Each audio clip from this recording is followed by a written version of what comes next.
Hi, my name is Kevin, and I am an American who has lived for most of the last 7 years in China. My wife and I just returned to the United States to give birth to our second daughter. She was born 1 week ago, but we plan to return to China in the future.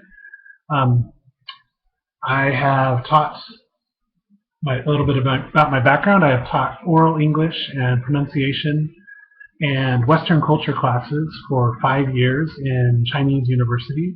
And prior to that, I also worked as a journalist, reporter at a newspaper in Los Angeles, California. So I both have experience with helping students to learn how to speak better English, as well as personal experience as an interviewer and a writer.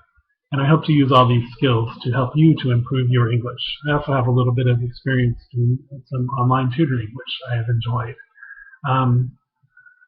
我自己也是学习汉语的学生，所以我知道学习外语非常难，非常累。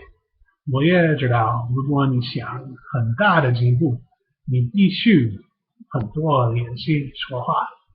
If you didn't understand that, I'm also a Chinese student, so I know that studying a foreign language is very difficult. I also know that if you want to make a lot of progress studying any language, you really need a lot of speaking practice. So that's what I hope to give to you.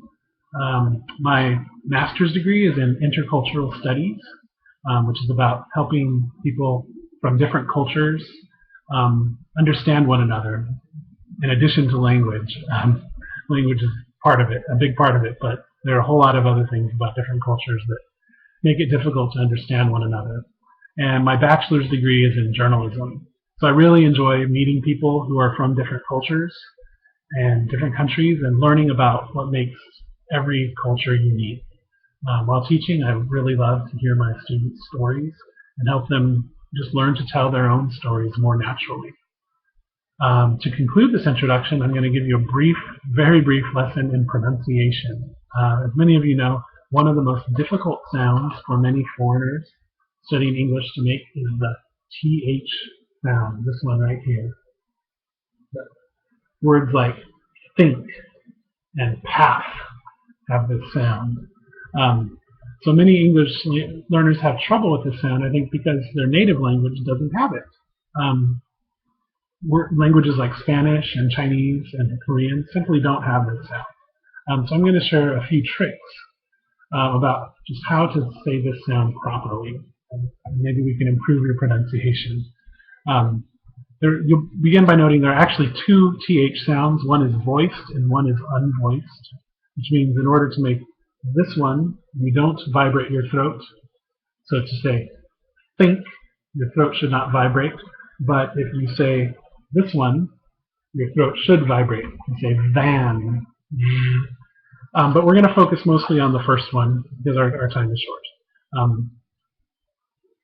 The most important factor to consider is that you need to stick out your tongue when you make this sound. You need to put it in front and between your top teeth and your bottom teeth. And I know it may look strange, but you really need to stick the tip of your tongue between your upper and lower teeth, right here, and then blow out. You probably know how to make the sound, like in the word fat or sick. To do that, you blow air through your teeth. Well, this, you just need to move your tongue a little bit further forward and blow the same way. I'm sorry, I made the voice sound for a moment. So to say the word like something or bath, your tongue is just a little bit further forward. So think, therapy, moth, math. These all have this sound. To make the voice sound, you would just put it in the same place and vibrate. So words like you see they're the same. Than, then, and this. Our time is just about out, so I'm going to say goodbye and say I look forward to meeting you.